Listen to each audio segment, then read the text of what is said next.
Thank you. Thank you. In introducing Nana, I want to take just a minute or two to tell a story of my own experience working in prisons, because I'm concerned that some people might pick up this novel and think that it's exaggerated or extreme, that nothing like this could happen in America, where prisoners would be treated like gladiators and expected to kill each other, and whoever won would go on to another thing till they did 10 or 20 of these and they'd finally get released. You know, I can understand where many readers might misunderstand this and think, well, this is just metaphorical. I mean, it's rhetorical. This is not a literal description of what actually happens in American prisons. So let me disabuse you of that notion. About, 15 years ago, maybe 20, I was contacted by Tom Hayden, who was a state senator in California. He knew of my work in Massachusetts, where I ran prison mental health and violence prevention programs, and I know of his work in California. So he asked me to join him in Sacramento to write a bill, help him get it passed. What the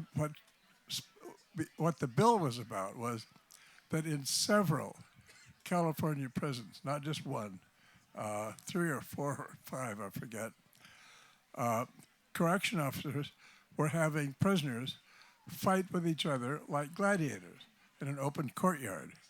And then the prisoner who won the fight and had the other prisoner down on the ground and was pummeling him, one of the correction officers would take out his pistol and shoot the victor, and then claim that he had to kill this guy in order to stop him from killing the other prisoner. Now, if you just heard this story in the out of context, you'd say that also sounds like somebody's deranged imagination. Nothing like that could happen in American prisons. But actually, several of these cases were tried as murders, and the correction officers were found beyond a reasonable doubt to have committed murder. So Tom asked me to help him and work with our lawyers to write a bill to find ways to prevent this from ever happening again, and to make sure it was immediately detected if it did. So I testified before both houses of the legislature. They passed the bill and they appropriated the funds to pay for a commission to monitor what was going on in the prisons and the violence in the prisons. And then the Democratic governor, Gray Davis, vetoed the bill. And people noticed immediately that the biggest lobbying group with the most money that supported elections in California was the Prison Officers Union. So much, there was not much doubt of why Gray Davis vetoed the bill, because otherwise people on the left would be, you'd think, more likely to support it. But my point is that what Nana is talking about is not just metaphorical. And we know that in one of the greatest civilizations in history, the Roman Empire, there were gladiatorial games. Cicely Bach, a good friend of mine in Cambridge, Mass, wrote a book called Mayhem, Violence as Entertainment. And she begins with the story of the Roman Empire gladiatorial games before she brings it up to date in America. You know, ours are usually not violent outside of prison, but in prisons there's plenty of this. So I just want to say, what Nana has written is, you don't have to take it as just, you know, fictional or metaphor. Yes, it's not literally, as far as I know, about any one prison. But the fact is, extremely similar, I'd say morally, identical kinds of abuses actually do take place in our prison system. Both Dostoevsky and somebody who was about as different from Dostoevsky as you could imagine, Winston Churchill, both said that you can test any civilization by its prisons, entering its prisons, seeing how they treat the prisoners. So I think that's the gift that Nana has given us, is a way to test our civilization by looking at what actually happens in our prisons, and by God will happen unless we keep a close eye on them.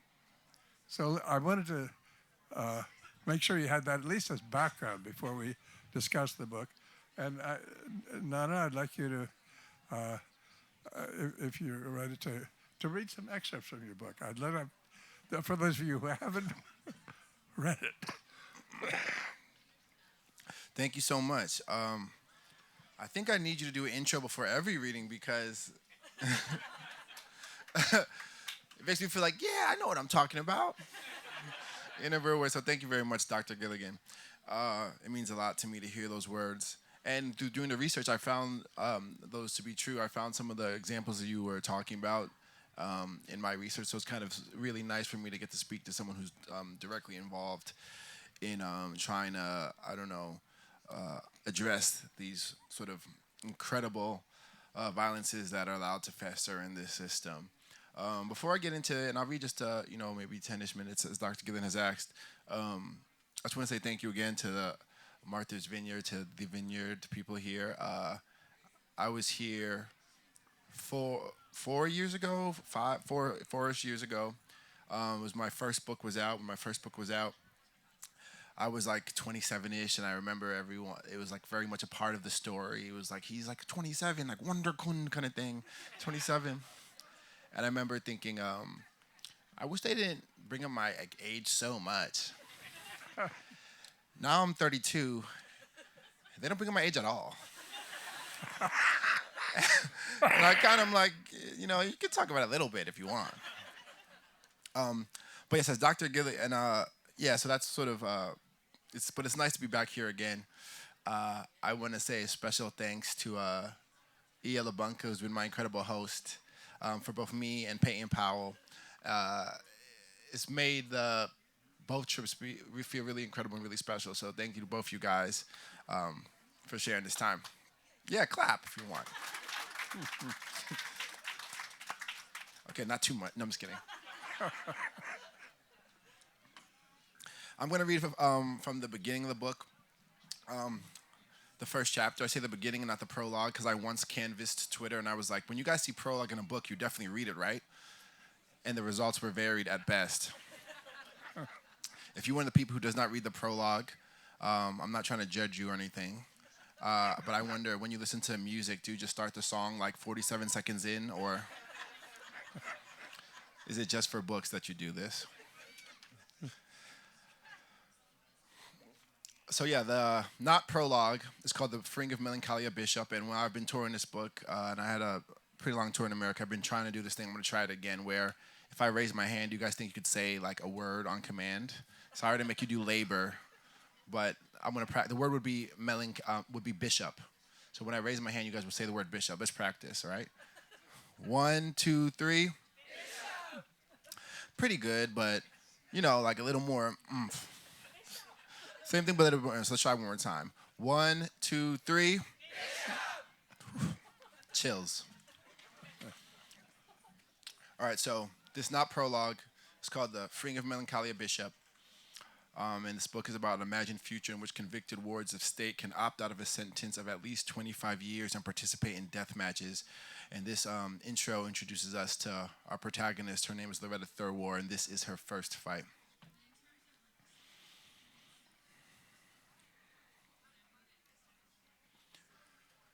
The Freeing of Melancholia Bishop. She felt their eyes, all those executioners. "Welcome, young lady," said Mickey Wright, the premier announcer for Chain Gang All-Stars, the crown jewel in the criminal action penal entertainment program. "Why don't you tell us your name?" His high boots were planted in the turf of the battleground, which was long and green, stroked with cocaine white hash marks like a divergent football field. It was Super Bowl weekend. a fact that Wright was contractually obligated to mention between every match that evening. You know my name. She noticed her own steadiness and felt a dim love for herself. Strange. She'd counted herself wretched for so long. But the crowd seemed to appreciate her boldness. They cheered, though their support was edged with a brutal irony. They looked down on this black woman dressed in the gray jumpsuit of the incarcerated. She was tall and strong. They looked down on her, the tight coils of black hair on her head. They looked down gleefully. She was about to die. They believed this the way they believed in the sun and the moon and the air they breathed. Feisty, Wright said with a grin. Maybe that's what we should call you. Little Miss Feisty. My name is Loretta Thurwar, she said. She looked at the people all around her. There were so many of them, so many waves of humans who would never be the object of such cruel attention, would never know how it made you feel both tiny and all-powerful. How the thrum of thousands was so loud, so constant, it could disappear from your ears but continue to roar as something felt in the body. Thurwar gripped the weapon she'd been given, a thin, spiraling corkscrew what a cherry would handle. It was light and simple and weak. Not Little Miss Feisty then, Wright said, walking a wide orbit around her. No. That's probably for the best, Loretta. He stepped towards his box. I hate wasting good names anyway. He laughed and the crowd echoed him. Well, Loretta Thurwar. He threw his playful condescension directly at her, chopping her first name into 3 hard syllables, using a sing-song child's voice for her last. Welcome to the battleground, baby. There's an electric cough in the air, and Thurwar was pulled down so forcefully, she feared for a moment her arm had been dislocated at the shoulder. Kneeling, not knowing what else to do, she started to laugh, chuckling first, then deep laughter.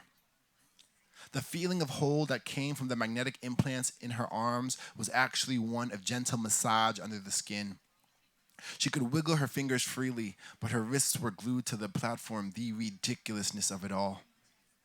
She laughed until she felt out of breath, then laughed some more. Then the bells began to sound. Wright screamed into the air, "Please rise for Her Majesty!" He ran the rest of his way to his announcer's box. The crowd stood at their feet. They held themselves still and erect for her. She walked onto the faux football field, aluminum alloy on her arms, braids that stopped at the back of her neck, exposed shoulders, each tattooed with the Whole Market trademark logo. A series of rods jutted out from her chest guard and circled her muscled abdomen to form a sleek cage. It was a custom creation. Thurwar had watched, even cheered, the first time she'd seen that the metallic pieces initially thought to be exclusively defensive were more. She'd been watching, huddled with the others in her cell block around the streaming video feed when the woman had removed 2 of the rods from her hip guard and pressed them into Slingshot Bob's eyes. And now, Thurwar was seeing them up close. This was Melancholia Bishop's final fight. Bishop had made it. She had done what no woman before her had done, survived 3 years on the circuit, 3 years of slamming down her hammer, Has Omaha, and swiping her mace, Vega. 3 years conquering souls. Drowned King County's very own Queen of the Damned. All she had in her hands was her helmet. Melody's helm, Crusader style, made of tin with a gold cross down its middle.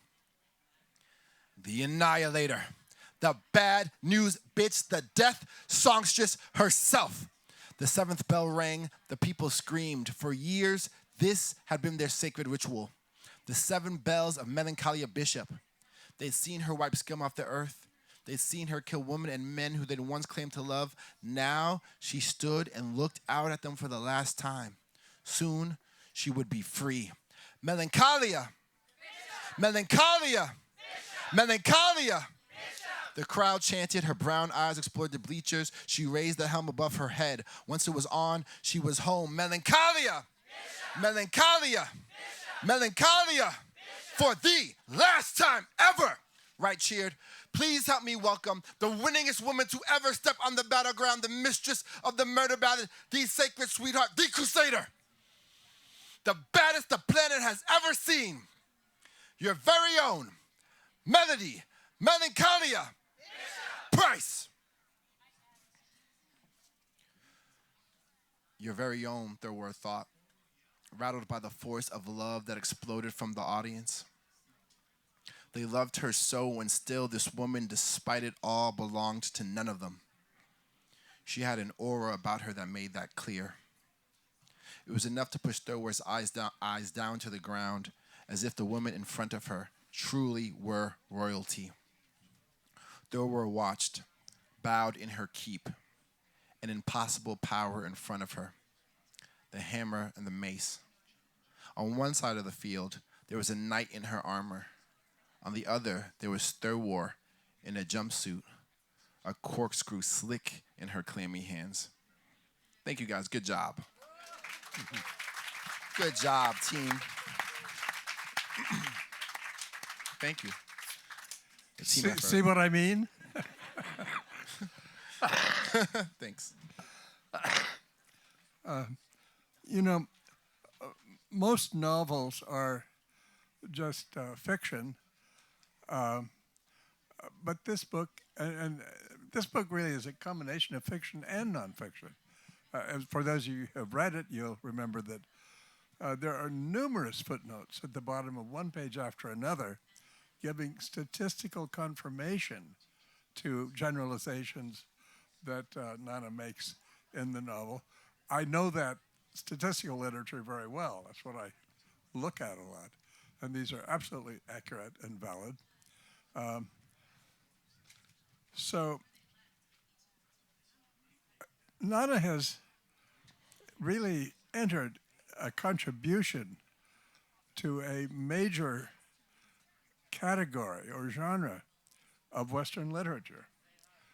Dostoevsky, Tolstoy, and Chekhov, the three of the greatest writers of the 19th century, all of them wrote major books about the Tsarist prison system.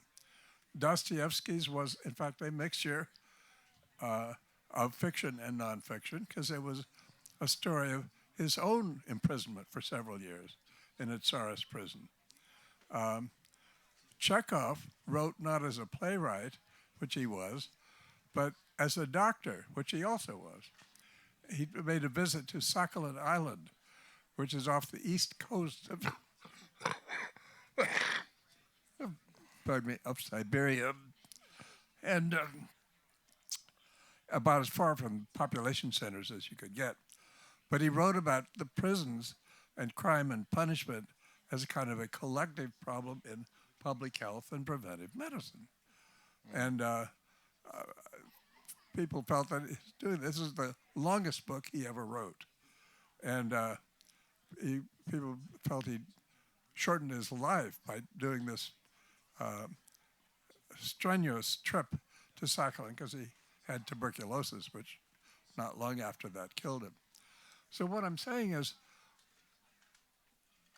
what Nana has contributed here is in the tradition of some of the greatest literature in Western civilization, and I think a very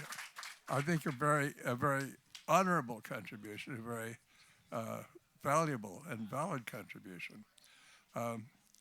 So I'm going to ask some questions that don't treat the book just as fiction, but also as guidance to us. I'm not a literary critic. As was said, I'm a psychiatrist. I've done a lot of work in prisons trying to, when I've been asked if I believe in prison reform, I say no. I do not believe in prison reform, because I don't think prisons are reformable.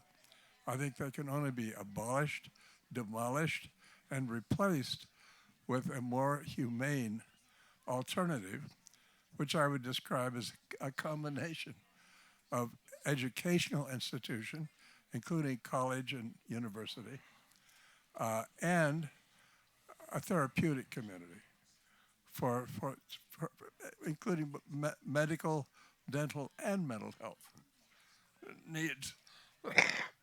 But in other words, trying to make prisons not places for punishment, but places for helping human beings be human beings. And I think that's what this novel is really about. Uh, uh, so let me ask you, Nana, could you discuss what you would see as alternatives to what you are describing in this prison?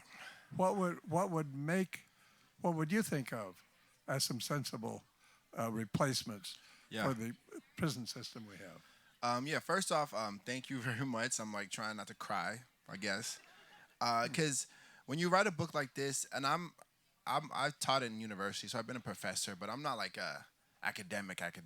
You know, I think there's like real academia, then there's like the poets and the fiction writers like over here, kind of to the side of it. And but I do like, you know, I know about JSTOR. I've been in like the research library before, and and in doing this book, there's like a big sort of like I don't know cloud of subconsciousness because it did rely on like me doing research and getting those like statistical realities and representing them accurately. And so when a real academic, you know, someone like actually in like the field, can see that and feel like it's not trash, it means a lot to me. So thank you very much. Um, in terms of how I think what should be created. I mean, first off, I know it's going to be a community effort. It's going to take a lot of people much smarter than me. But I have ideas. I think that prison catches people after they've made a terrible mistake that is like the culmination of many different injustices that have actually happened to them. I know for a fact that the carceral state totally destroys our ability to respond compassionately to mental health crises, for example.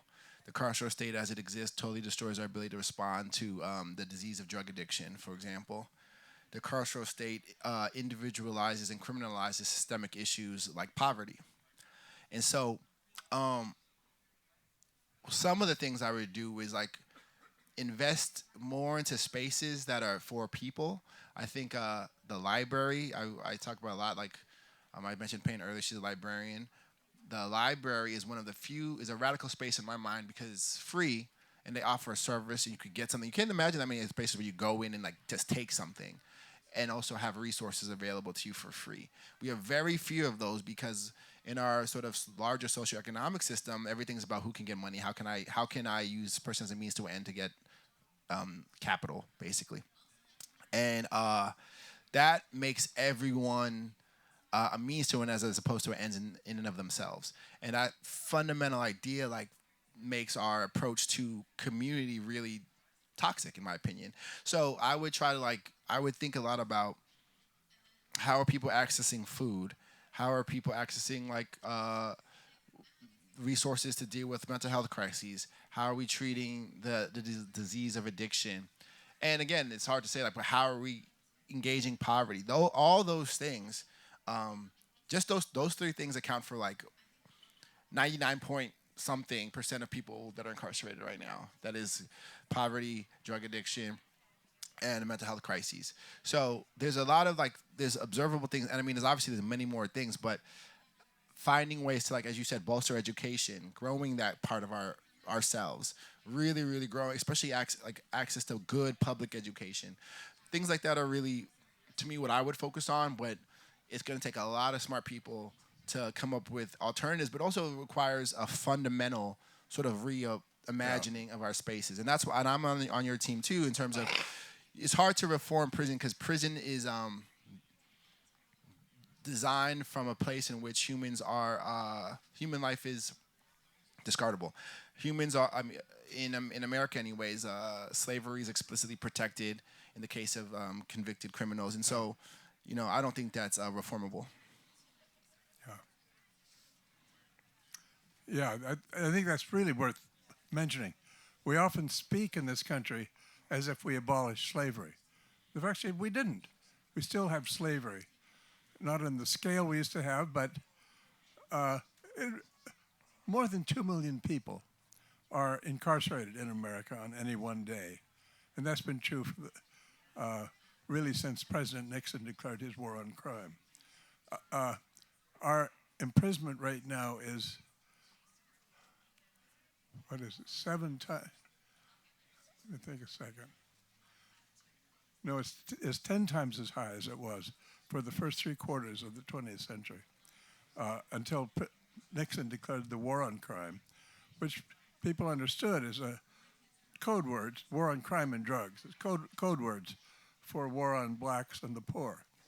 And the effect was mass incarceration, which we've had ever since. So that, as Nana mentioned, the U.S. has the highest imprisonment rate in the entire world, not just the entire developed world, but even in countries that we call police states.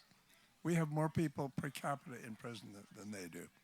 We're the only Western democracy that still has capital punishment, that still has prolonged solitary confinement as a form of punishment. If we petition to join the European Union, which we won't, but if we did, we would be refused because they have outlawed both capital punishment and prolonged solitary confinement. So we are regarded as barbarian by our own allies in Western Europe and among the other Western or English-speaking democracies like Canada, Australia, New Zealand. And even by ourselves, but to some extent, because we have outlawed torture, Yeah. but we know for sure that prolonged solitary confinement is torture. That's and right. we acknowledge that sensory deprivation being torture. So even by our own standard, we are barbarians. But yeah. No, that's really true. What I'd love to ask you, I think what your description of the enthusiasm and support that this, really barbaric prison system you describe in the book got from the general public, where it was put on television, earned lots of money, sold lots of commercial advertisements at the expense of human lives. People were being entertained by seeing other people murdered in front of their eyes. But that is not that unusual.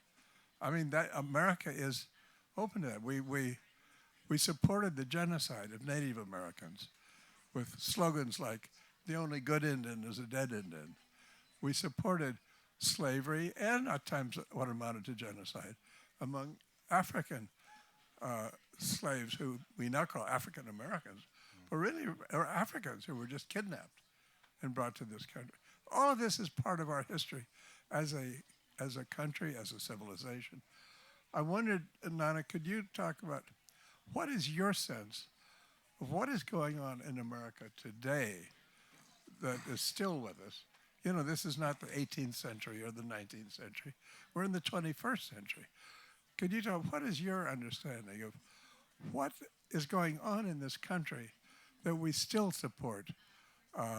Things that I'd say the rest of the world, what you might call the civilized world, really has rejected the values that we live by. How much time do we have again? There's so. I mean, I could speak to like what I can perceive. There's many things I don't know, but all the things you just mentioned are very true. Meaning we are a leading incarcerator, and we also feel very comfortable calling ourselves the land of the free, unironically. We have this unironic feeling, and if and there's a lot of people us talking about that, they would literally tell you, oh, why don't you go to what's X country, whatever. We have this I don't know, the PR system of America is really, really, really good because it has this no matter what facts you put in front of people, people have this idea that we're better than everyone else. And some of it has to do with how good we are at exporting culture.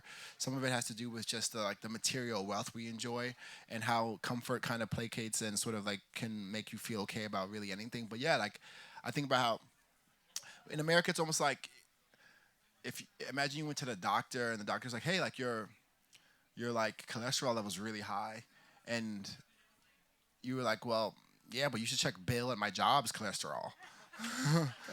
And the doctor's like, but okay.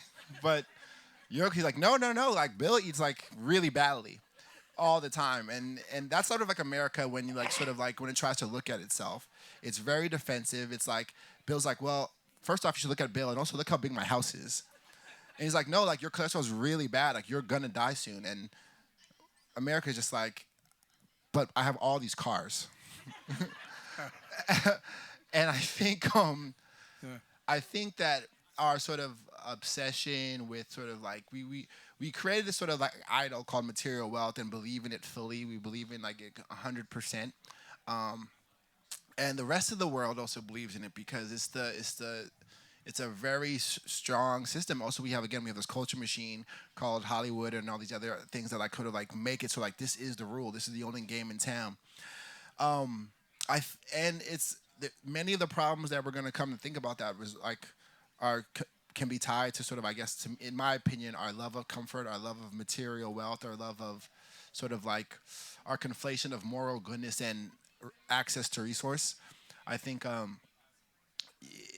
the easy and obvious kind of low hanging fruit example is Donald Trump, like someone as morally reprehensible, maybe obviously on face, can feel somewhat legitimized by his access to wealth. No matter how inherited or whatever it is, it just feels like, well, he's like a rich guy. And so therefore he's somehow a little bit morally, I don't know, impressive. And so I think that's a huge part of it. I I think that we are just besides that, I think yeah we're really resistant to the idea that we aren't the center, that we aren't the heart, that we can't learn from others, and generally, like as individuals, we really like the idea of thinking that we are very very good, and if we are as good as we think, it's almost like we couldn't stand the cognitive dissonance to accept that we are all enabling and allowing an actual ongoing living genocide to happen at the moment right now all the time. So I think those are just some of the things. There's probably a lot more, but those are what come to mind at the moment. Yeah. It's a great day in the vineyard, Don't worry, it doesn't have anything to do with you guys. Yeah. Uh, now, I hope I haven't pushed you into a corner or myself where I sound like I'm just bad We're in a mouthing. corner now. You've pushed us both into a corner.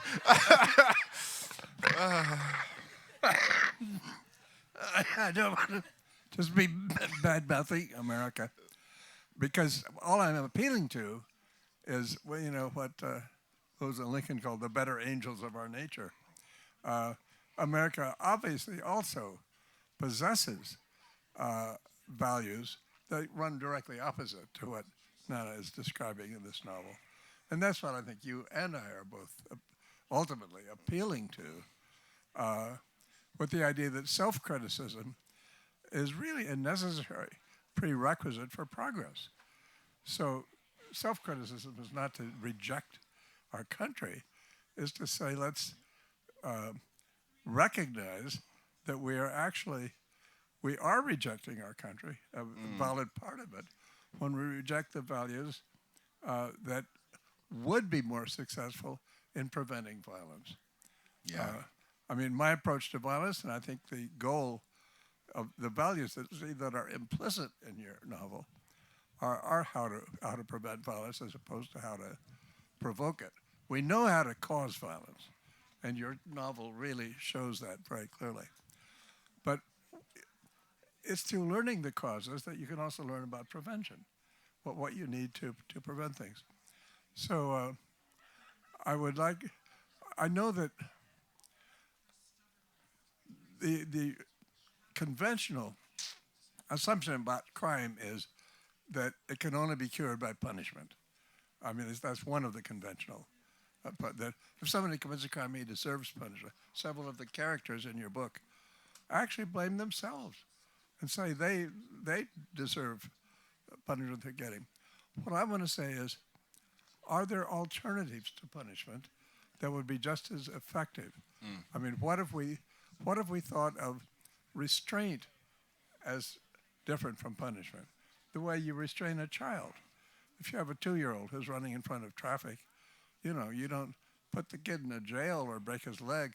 You put your arms around him and pull him back to restrain him so he Mm. won't get hurt. And is there anything, if we thought of this as restraint plus care, plus helping people get the resources they need that we have deprived them of up to now? But I'm going to ask you I mean, you've written a powerful novel about this. What do you feel are some of the implications of, of, of what you've described for what would, what would be a more humane and more effective approach to preventing violence? It's a really, really, really important question, and it forces us to acknowledge that for our love of this like sort of violent system that we do have, it also is ineffective. Its efficacy is also Yeah. low. That's also worth noting. It's not just like sort of like pie in the sky. We're happy for this. It's also not preventing these things. When you talk about prison abolishment, really first thing that comes to mind, and to be fair, like my mind as well. Think about murderers, you think about rapists, you think about those things, and that's makes sense. But it's just important to note that prison does not stop those things. We've had prison for a long time, and those things are still very persistent in our culture. So that's just worth at least thinking about. And so, even in its own terms, I guess is what I'm saying is that it's not working. And so, even if all you cared about was preventing crime, this system is not great. And I think there's something else. So I really like the idea of what you said, restraint plus care. I would say like restraint and compassion. I think of compassion as like sort of the fundamental principle that from which you sort of like govern yourself and your approach to others. Like a system like the current carceral state wouldn't exist. Right now, we're sort of on a paradigm where it's there's some restraint, but it's fear and for control, where we want to control things because we're very afraid, and I am too, because there's a lot to be afraid of, and we're sort of taught to be afraid. We're always taught for how much crime there is, how like um, uh, the person who wants to sort of slit your throat is right across the street all the time. And also, we understand that there's an insane wealth disparity, and some of us almost like have like almost like this like sort of guilty understanding that like all things like equal, like someone would forcibly take. So that's like probably something there too. I think that understanding that abolition is not a negative, process. I think people think of removing prisons. It's really about adding things. What are the gaps in our culture? What isn't there right now? So I really like the idea of like when you have a child, you would grab him and hold them, and you wouldn't just break their leg. There are some people who would just beat the kid, and that's important to remember because the carceral state also informs us that violence is the answer, and people mirror that. People people like replicate what they see. And so, for me, what we have right now is a violent patriarchal system telling us it's the only answer to a violent patriarchal world. And if we can sort of break that loop by saying, okay, doing the hard, scary thing of embracing someone who does do great harm with compassion, something might start to change. If we can build community from a compassionate space that actually has some sort of I don't even want to use the word policing, but self-policing itself, you can grow like a more nuanced response. It's really hard to do it when you yourself have been aggressed. It's really hard to look at someone with compassion when you yourself have been harmed. And in writing this book, something kind of magical has happened. I've had more than one person tell me about a family member of theirs who has been murdered. They message me over like Twitter or whatever, and they say, they'll say that in the beginning. I feel almost like afraid because it's a hard thing to. I don't look at people who believe in prisons like with I don't look condescend towards those people because I was one of those people in some ways. The book helped me like sort of like see prison for what it was and like grow past that idea. But anyways, I've had people who have told me like they've had someone who has a family member who was murdered. This one particular one I'm thinking of, it was her brother, and her whole entire family has like latched on to this like feeling of like hatred towards the person who murdered their brother, and it's like what they live for. And she sees it just draining the life out of all of them. She can witness that happening, and she said she sort of expressed a gratitude for the book because it sort of reminds her that the path she's taken, which is deep forgiveness, and to the point where she's actually in contact with this person, has like why she feels she's alive right now. And so the compassion thing is not just for, I think that like holding space and compassion for those who do great harm, it's not just for I don't know, that individual. It's for all of us. Because as long as like violence and punishment is in the air, it's in the air. You can't, it's like a poison. You can't just say that's in that well, but it won't be in my drinking water. Once you put it there, it's everywhere. And so really trying to have a guiding principle of compassion to me is like really important. I think right now we're in a guiding principle of fear and wealth protection, I guess. And if we sort of can move out of that, I think we'd get to a place where some really important change could happen, maybe. I wanted to ask, Thank you. I love your use of the word compassion. I Thanks. wonder if we're not, if you're not talking about something that can also be called simply love. Yeah. I try to be, some people like be weird about love, but Yeah, I know. yes. Well, some people think it's a four-letter word. Yeah. Yeah. But yes, love. It really is love. If you were a Yeah. loving society, there is no way prison doesn't exist. Because love is hard. It's not this easy Yeah. Valentine's Day sellable thing, which we want it to be. It's much deeper than that. And Yeah. it can be in your actions, and right now it's not. And we're certainly not the first people to recommend it. No, not the first at all. Okay. Thank you very much. Thank you so much. I really appreciate Really this. appreciate it, yeah. That was really nice. It means a lot to me. Thank you. Thank you. Thank you, guys. Thank you so much to both of you, and thank you for our wonderful audience. Nana will be going over right now to the signing tent, and again, you can purchase his book in the book tent over there. And our next panel will be starting in 5 minutes. Thank you.